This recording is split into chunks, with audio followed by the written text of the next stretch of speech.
오늘 말씀은 요한복음 19장 19절 말씀입니다.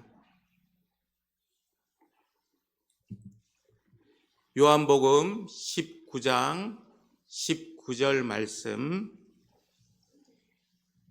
우리 한 절입니다. 다 같이 합독하도록 하겠습니다. 시작. 빌라도가 패를 써서 십자가 위에 붙이니 나사렛 예수 유대인의 왕이라 기록되었더라. 아멘. 놓치지 말아야 할 신호, 예수님의 죄패라는 제목으로 은혜를 나누고자 합니다. 놓치지 말아야 할 신호라고 구글에 검색을 하면 제일 먼저 제일 많이 등장하는 주제가 무엇인지 아십니까?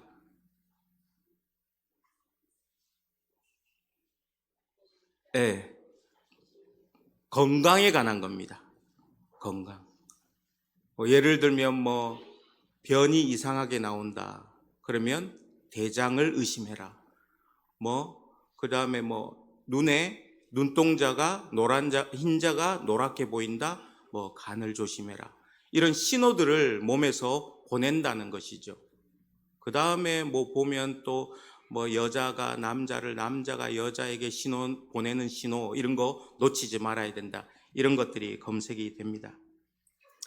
이런 신호가 올 때에 무시하지 말고 꼭 이곳저곳을 살펴보고 또 해당되면 병원에 가서 진료도 받아 보아야 된다라고 조언을 합니다. 오늘은 놓치지 말아야 할 신호, 예수님의 죄패에 담긴 의미, 영적 의미를 한번 살펴보도록 하겠습니다. 십자가에 달리신 예수님의 머리 위에 죄패는 오늘 말씀에도 나와 있듯이 빌라도가 그 내용을 결정하여서 쓰게 만들었습니다. 21절과 22절에 보면 대제사장들이 패에 쓴 내용을 고쳐달라고 했으나 빌라도는 이를 묵살하고 자기가 원하는 대로 그 패에 글을 썼습니다. 읽어보기를 원하는데요. 21절입니다.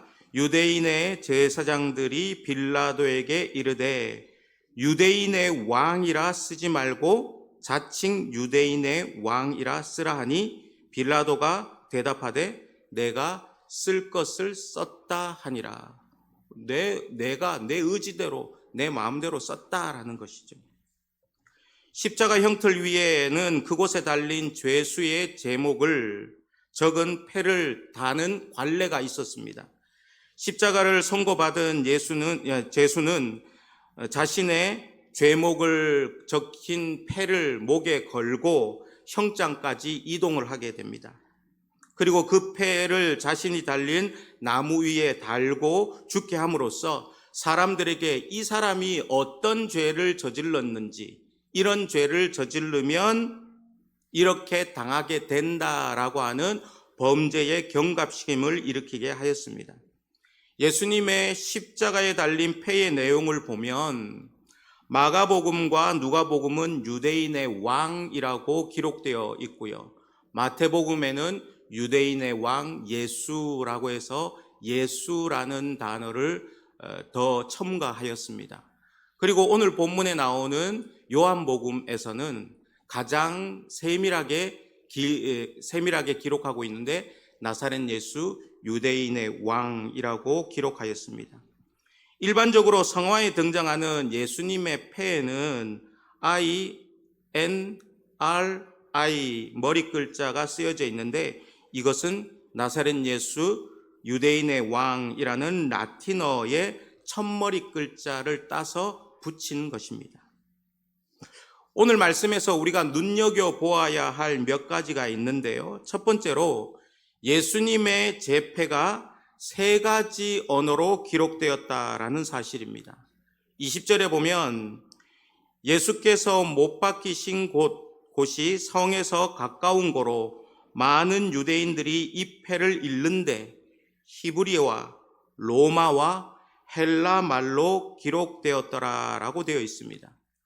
히브리어는 아람어인데요. 유대인들이 가장 많이 쓰는 언어입니다. 일상생활에서 쓰는 언어입니다. 로마어인 라틴어는 로마 점령군의 공식적인 언어였습니다. 헬라 말은 유대인들도 쓰고 그리고 이방인들 모두 사용하는 로마 제국의 국제 언어였습니다. 이런 세 가지 언어를 사용하는 것은 예수님이 달리신 이유에 대해서 가능한 한 멀리, 가능한 한 많은 사람들에게 알리기 위한 목적이 있었습니다. 빌라도 당시 사람들이 사용했던 세 가지 말로 예수님의 제목을 기록함으로써 더욱 많은 사람들이 알아보고 예수님을 더욱더 조롱하게 만들기 위해서 이렇게 썼습니다. 그들은 예수님을 조롱하기 위해서 이런 제패를 붙였지만 은연중에, 아니 더 정확하게 말하면 완전히 드러내놓고 예수님의 실체를 드러내는 도구로 사용되었다라는 사실입니다. 우리 하나님은 허투루 무엇인가를 하시지 않습니다. 예수님은 진짜 유대인의 왕이시라는 것,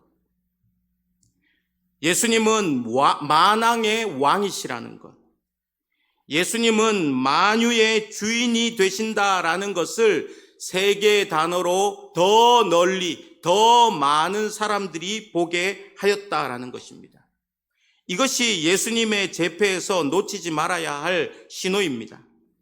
예수님, 십자가의 예수님, 유대인의 왕 예수님은 역사에 오고 오는 모든 사람들에게 문화와 언어의 장벽을 뚫고 국경을 넘어 시간의 한계를 넘어 전해졌고 전해지고 있고 전해지게 될 것임을 믿습니다.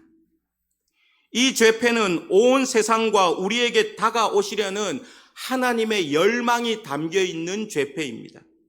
너희들이 아느냐? 나사렛 예수 그가 유대인의 왕이다. 나사렛 예수 그가 너희들의 왕이다. 나사렛 예수 그가 모든 나라와 모든 민족의 왕이라는 것을 알려주시기 위한 하나님의 열망이 담겨져 있습니다. 한라에서 백두까지 예수님만이 우리의 왕이십니다. 저 아프리카 땅에서, 저 동남아시아 땅에서, 저 유럽 땅에서, 저 아메리카 땅에서 5대양 6대주 각양의 섬들까지 예수님만이 우리의 주인 되심을 믿습니다. 두 번째로 예수님의 죄패에 공통적으로 등장하는 문구가 있다라는 사실입니다. 앞에 서서 살펴보았듯이 복음서에서 세 가지 기록, 유대인의 왕 예수, 나사렛 예수, 유대인의 왕에서 일치되게 강조되는 것은 유대인의 왕이라는 사실입니다. 빌라도는 이 제목을 통하여서 유대인들을 위협하고 조롱거리로 삼으려고 하였습니다. 생각해 보십시오. 빌라도가 원래 써야 되는 죄목은 유대인의 왕 예수, 나사렛 예수, 유대인의 왕이 아니라 반역자 예수였습니다. 그러나 빌라도는 예수님에게서 그런 반역의 혐의를 찾을 수 없었습니다. 오히려 로마의 식민인 유대인들 안에 로마를 향한 반역의 움직임이 있었습니다. 그래서 빌라도는 유대인의 왕 예수를 처형함으로써 상징적으로 모든 유대인들을 처형한다라고 생각을 하였습니다. 또 21절에 나오는 것처럼 유대인의 대사장들은 유대인의 왕이라고 쓰지 말고 자칭, 즉 스스로 부르기를 유대인의 왕이라고 쓰라고 말하면서 참남죄를 지은 한 죄인으로 예수님을 십자가에 못 박으라고 하였습니다. 하지만 이 죄패의 제목이 우리에게 주는 놓치지 말아야 할 신호가 있습니다. 그것은 예수님의 십자가 죽으심이 한 개인으로만 또는 한 범죄자로서의 죽으신 것이 아니라 이미 구약 성경의 예언대로 온 인류를 구원하시기 위해 유대인의 왕 다윗의 후손으로 오신 메시아로서의 대속적 죽음이라는 사실입니다.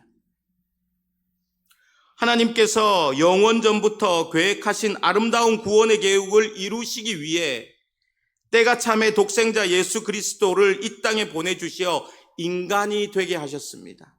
참 인간이 되게 하셨습니다. 우리와 같은 인간이 되게 하셨습니다. 성육신하신 예수님은 죄인들과 함께 동고동락하시면서 고치시고 가르치시고 먹이셨고 복음과 하나님의 나라를 전파하셨습니다. 그리고 우리들에게 죄사함의 은혜와 십자가에 달린 죄사함의 은혜와 영원한 생명 주심을 완성하기 위해서 만왕의 왕으로서 십자가에 죽으셨다라는 사실입니다.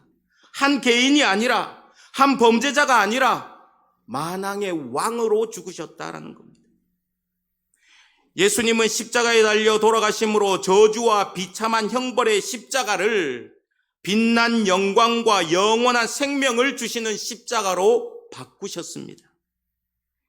세상이 그 무엇으로도 주지 못하는 하나님 아버지의 자녀의 권세를, 하나님 나라 상속자의 자격을, 이제는 죄를 보고 구별할 줄 아는 영적 계한을 주시기 위해서 예수님은 그의 머리 위에 기록된 죄패에 기록된 대로 진정하고 유일한 유대인의 왕, 나의 왕, 우리의 왕으로 죽으셨다라는 사실입니다. 우리의 왕으로 죽으신 것을 증명하는 증인이 있습니다. 누가복음 23장 42절에 보면 예수님의 곁에 있던 한 강도가 이런 얘기를 합니다. 예수여, 당신의 나라에 임하실 때에 나를 기억하소서. 강도는 나를 구원해 주세요, 또는 내 영혼에 자비를 베풀어 주시기를 원합니다 라고 요청하지 않았습니다. 어법상 강동화한 이 고백은 종이 왕에게 올리는 간청입니다. 공동번역에 보면 이렇게 번역합니다. 예수님께서 왕이 되어 오실 때에 저를 꼭 기억하여 주시옵소서. 왜 강도는 이렇게 애원했을까요? 예수님의 십자가 위에 걸려있는 그 죄패를 보았기 때문입니다. 그 죄패에 나사렛 예수 유대인의 왕이라고 적혀 있었기 때문입니다.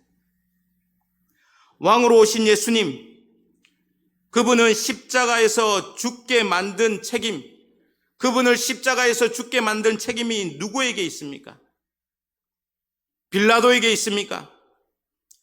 유대인의 대제사장들에게 있습니까? 아니면 유대인과 그때의 식민 지배를 하고 있던 로마인들에게 있습니까? 그분을 십자가에 죽게 만든 책임은 우리 모두에게 있습니다.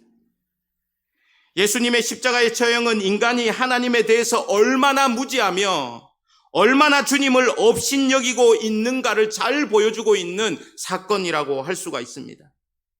혹시 왕이신 예수님을, 만유의 주인이신 예수님을 우리의 삶으로, 우리의 삶에서 업신여기거나 만홀히 여기고 있지는 않습니까? 예수님께서 계셔야 할 왕의 자리에 돈이 있지는 않습니까? 세상의 명예나 권력이 있지 않습니까? 혹시 왕이신 하나님 예수님보다 남편을 더 사랑하거나 아내를 더 사랑하거나 자녀를 더 사랑하고 있지는 않습니까? 왕의 자리에 그런 물질들이, 그런 우리의 관계된 자들이 앉아 있지는 않습니까? 주인된 예수님의 말씀을 따르기보다는 세상의 말에, 그리고 사람들의 말에, 세상의 조언에 더 귀 기울이고 있지는 않습니까? 우리는 그래서 생각해 봐야 합니다. 사랑하는 성도님들, 왕의 자녀답게 살고 계십니까? 하나님 나라를 상속받은 자답게 살아가고 있는지 우리는 생각하고 또 생각해야 합니다. 우리의 거룩하지 못하고 거짓되고 교만한 삶 때문에 나사렛 예수 유대인의 왕이라는 이름이 조롱거리가 되고 있지는 않습니까? 우리가 이것을 세밀하고 광범위하게 또 살피고 또 살펴야 될 줄 믿습니다. 왕이신 예수님의 죽으심은 우리를 대신하여 죽으신 죽음입니다. 그래서 우리는 십자가에 달려있는 제 패를 그렇게 읽는 것이 아니라 이렇게 읽어야 됩니다. 모든 믿는 자들의 왕, 주 예수 그리스도. 우리가 이것을 마음에 새기고 이번 고난주간을 하나님 앞에서 그 십자가를 깊이 또 넓게 묵상하면서 살아갈 수 있기를 원합니다.